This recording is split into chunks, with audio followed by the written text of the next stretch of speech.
कालू कौवे का खेत और चिड़िया का खेत बिल्कुल आसपास ही थे।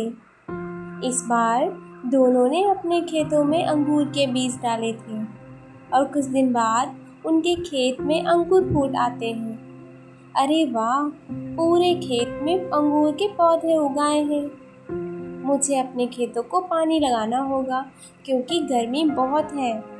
चिड़िया खेत को पानी लगाने के लिए नदी पर जाती है। एक बड़े मटके में पानी भरकर लाती है और पौधे में डाल देती है। कालू गोरी दोनों पेड़ के नीचे सो रहे थे, तो चिड़िया उन्हें जगाते हुए कहती है, कालू गोरी, आप इस समय ऐसे नहीं सो सकते। क्या क्या बोलती हो चिड़िया, भला अब हम सो भी नहीं सकते? गोरी बहन, जरा अपने खेतों की मिट्टी तो देखें, बेचारी सूखी और बेजान हो गई है। ऐसे तो आपके पौधे सूख जाएंगे। चिड़िया, अब क्या हम सूरज से भी लड़ाई कर लें? वो अपनी धूप को उठा ले। आई बड़ी, जाओ यहाँ से और मुझे सोने दो। गोरी बहन, आप भी कैसी बातें करती हो? मैं तो बस इतना कहने आई थी कि आप अपने खेतों को पानी लगा दो, गर्मी बहुत है। आपने बहुत अच्छा किया चिड़िया, जो हमें नींद से जगा दिया। हम पानी लेने चले जाएंगे। फिर चिड़िया अपना मटका उठाकर वहाँ से चली जाती है। क्या कालू जी, नदी से पानी लाना होगा, वह भी इतनी तेज़ धूप में। इससे तो अच्छा हम अंगूर चोरी करके ही खा लेते। गोरी, ज़्यादा पैसे भी तो आपको ही कमाने हैं, अब मेहनत तो करनी ही पड़ेगी। चलो नदी से पानी लाने। चिड़िया भी तो मेहनत कर रही है ना। गोरी कुछ देर तक सोचती है। वो मेहनत नहीं करना चाहती थी और तभी गोरी कभी खुशी से उछलते हुए बोलती है, आइडिया मिल गया कालू जी, मिल गया आइडिया। अब हमारे खेतों को भी पानी मिलेगा और हमें काम भी नहीं करना पड़ेगा। जल्दी बताओ गोरी, क्या आइडिया है आपके दिमाग में? कालू जी, चिड़िया अपने खेतों को पानी लगा रही है, साथ ही हमारे खेतों को भी पानी लग जाएगा। आप बस मेड़ के नीचे से सुराख कर दें, फिर देखें चिड़िया के खेत का सारा पानी हमारे खेत में कैसे आता है। अरे वाह पत्नी जी, क्या दिमाग लगाया है। मैं अभी सुराख करके आता हूँ। फिर कालू कौवा दोनों खेतों के बीच सुराख कर देता है और पानी उसके खेत में आने लगता है। गोरी चिड़िया के खेत से पानी आता देख बहुत खुश हो जाती है। अब चैन से सोऊंगी, कोई चिंता नहीं, ना कोई काम। ऐसे वो दोनों दोबारा से सो जाते हैं। इधर टोनी चिड़िया नदी से पानी लाए जाती है। ऐसे ही मेहनत करते करते शाम हो गई। चलो कालू जी, अब घर चलते हैं। खेत तो चिड़िया ने अच्छे से भर दिया है। गोरी, मानना पड़ेगा आपके दिमाग को। खेत को पानी भी लग गया और चिड़िया को जरा सा शक भी नहीं हुआ। ऐसे ही कुछ समय गुजर जाता है। अब उनके खेतों में अंगूर की बड़ी बेल हो गई थी और फूल भी आ चुके थे। सभी बेलों पर अंगूर लग गए थे। टूनी चिड़िया ने अभी अपना पहला ही अंडा दिया था, तब से वह बहुत बीमार रहने लगी थी। उसे बहुत ही कमजोरी महसूस हो रही थी। तभी टूनी चिड़िया ने अपने पति से कहा, जी मैं बहुत कमजोरी महसूस कर रही हूँ। कबूतर डॉक्टर ने कहा है कि मुझे कुछ दिनों तक घोंसले में ही रहना चाहिए।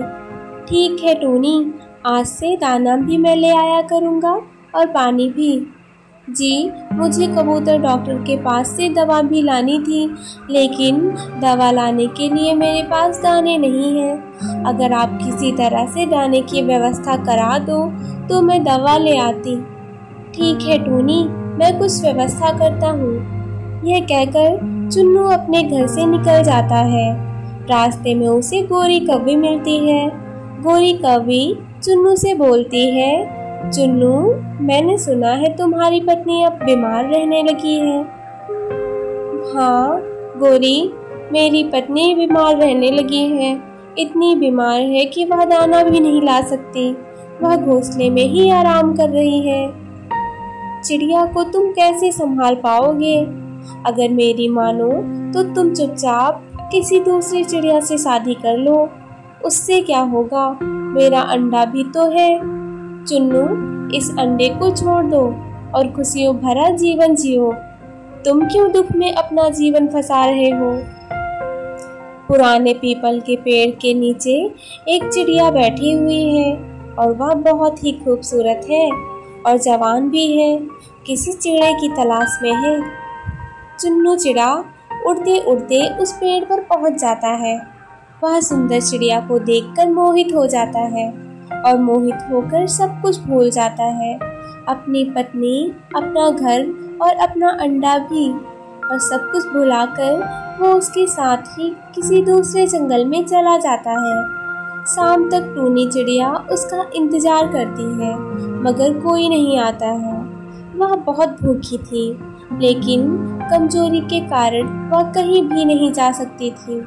वह अपने मन ही मन में सोचती है, चुन्नू जी अभी तक नहीं आए। मेरा मन बहुत घबरा रहा है। जैसे तैसे रात गुजर जाती है। अगले दिन सुबह गोरी कौवी और कालू कौवा टूनी के घर जाते हैं।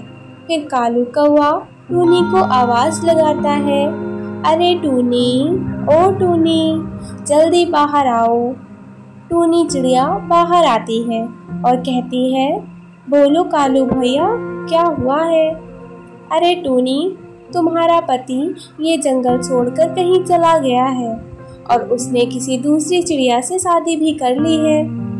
भूरी कौवी इतना कहे ही थी, तभी कालू कौवा बोला, हाँ टूनी, उसने यह घर हमें बेच दिया है, तो तुम जल्दी से जाकर घर खाली कर दो। कालू और गोरी की कई बातें सुनने के बाद टूनी का शरीर कांपने लगता है और वह कांपते हुए आवाज में बोलती है, नहीं, ऐसा नहीं हो सकता।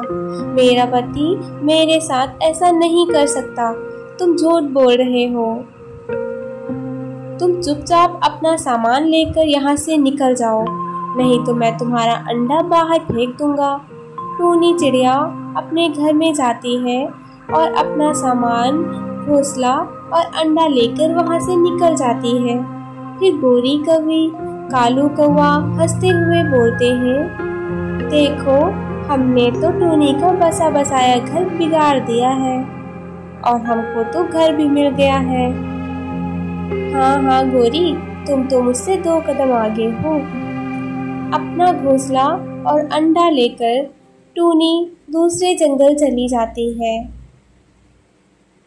चुन्नू की नई पत्नी चुन्नू से बोलती है, चुन्नी जी, आपको ये घर कैसा लगा? यह मेरी माँ ने बनाया था। बहुत सुंदर है, लेकिन तुम चिंता ना करो, मैं ध्यान से अपना काम करूँगा और इस घर में कभी दाना पानी की कोई कमी नहीं होगी। चुन्नू की बात सुनकर उसकी नई पत्नी बोली, अब ऐसा ना हो कि मैं भी अंडा दूं और तुम किसी और चिड़िया के साथ भाग जाओ। यह बात सुनकर चुन्नू हंसते हुए बोलता है, अरे नहीं, ऐसा नहीं होगा, कोई बात नहीं होगी। मेरी पत्नी का मैं बहुत ख्याल रखता था, लेकिन अब मेरे बस में कुछ नहीं था, क्योंकि वह बहुत बीमार रहने लगी थी। मैं उसे संभालता या घर को। अच्छा, ये सब छोड़ो, अब से तुम ना ही उस चिड़िया का नाम लोगे और ना ही उसके अंडे के बारे में सोचोगे। ऐसे चुन्नू चिड़ा अपनी नई जिंदगी में बहुत ही मग्न हो जाता है और अपनी सारी पुरानी यादें भूल जाता है। टूनी चिड़िया दूसरे जंगल में जा ही रही होती है, तभी वह देखती है एक तोता एक पेड़ की डाल पर बैठा था। तब टूनी चिड़िया उसके पास जाती है और बोलती है, तोते भैया, मेरा कोई भी घर नहीं है और मेरा अंडा भी है, अभी अभी निकला था। आप मुझे कृपा करके अपने घोंसले में रख लो। चिड़िया, तुम कहाँ से आई हो? मैं मधुबन के जंगल से आई हूँ। सामने वाला घर देख रही हो, वह मेरा ही है। अगर तुम चाहो तो मेरे घर में मेरे साथ रह सकती हो। तोते की बात सुनकर चिड़िया मान जाती है और तोतों के साथ उसके घर में रहने लगती है। फिर कुछ दिन बाद टूनी चिड़िया के अंडे से एक सुंदर सा बेटा निकलता है। टूनी चिड़िया अपनी जिंदगी की नई शुरुआत करती है। बहुत समय पहले एक गांव के किनारे स्थित घने जंगल में तरह तरह के रंग बिरंगे पक्षी रहा करते थे। सुबह होते ही सारे पक्षी अपने मधुर आवाज से सारे वातावरण को मनोरम बना देते थे। उन्हीं पक्षियों में से एक थी रानू चिड़िया। वह एक छोटी और प्यारी चिड़िया थी। वह बहुत ही सुंदर थी। रानू एक चंचल और नटखट चिड़िया थी। वह दिन भर अपने दोस्तों के साथ खेलती रहती थी। वह कभी भी शांति से नहीं बैठती थी।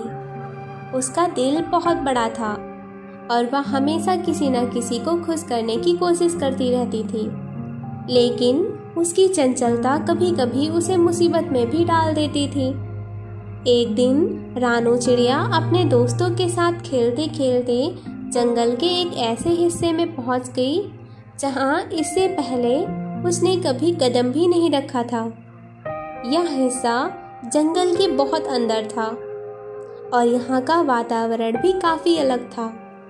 यहाँ के पेड़ बहुत घने थे और आकाश से सूर्य की रोशनी भी बहुत मुश्किल से पहुँच पाती थी। रानू चिड़िया ने देखा, जगह बहुत अजीब है, मुझे आगे जाकर देखना चाहिए। वह आगे बढ़ती गई। उसने देखा यहाँ कुछ पुराने सूखे हुए पेड़ थे और बहुत ही ज़्यादा घनी झाड़ियाँ थी। उत्सुकता के कारण रानू चिड़िया आगे बढ़ती गई। तभी उसने एक अजीब आवाज़ सुनी। यह आवाज़ तो काफ़ी धीमी और मृदु थी, जैसे कोई दर्द में चिल्ला रहा हो। रानू चिड़िया धीरे धीरे उस आवाज़ की ओर बढ़ने लगी और उसने देखा वहाँ एक चील बुरी तरीके से घायल हुई पड़ी थी। उसके पंख पूरी तरीके से टूट चुके थे और वह कांप रही थी। रानू चिड़िया डरते हुए चील के पास गई और वहां जाकर उसने कहा, तुम्हें क्या हुआ है? क्या तुम ठीक हो? चील आहिस्ता आहिस्ता उठ के बैठ गया।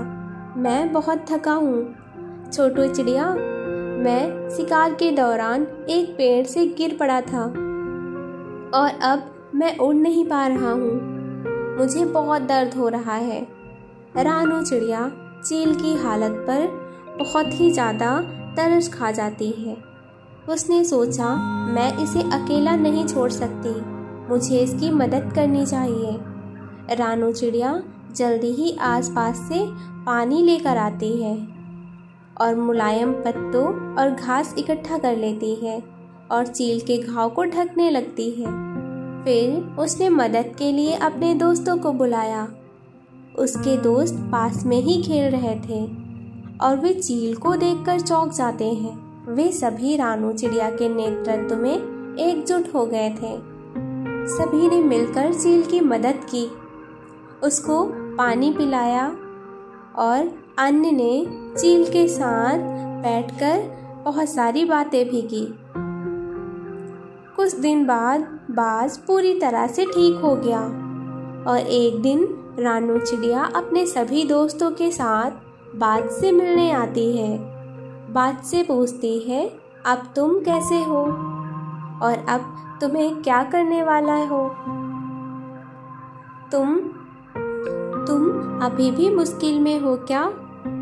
इस प्रश्न पर चील ने उत्तर देते हुए कहा, मैं हमेशा अपनी ताकत पर भरोसा करता था, लेकिन आज मुझे यह एहसास हुआ है कि जब हम किसी की मदद करते हैं तो हम और भी मजबूत हो जाते हैं। तुम सब ने जो मुझे मदद दी है वह बहुत ही मूल्यवान है।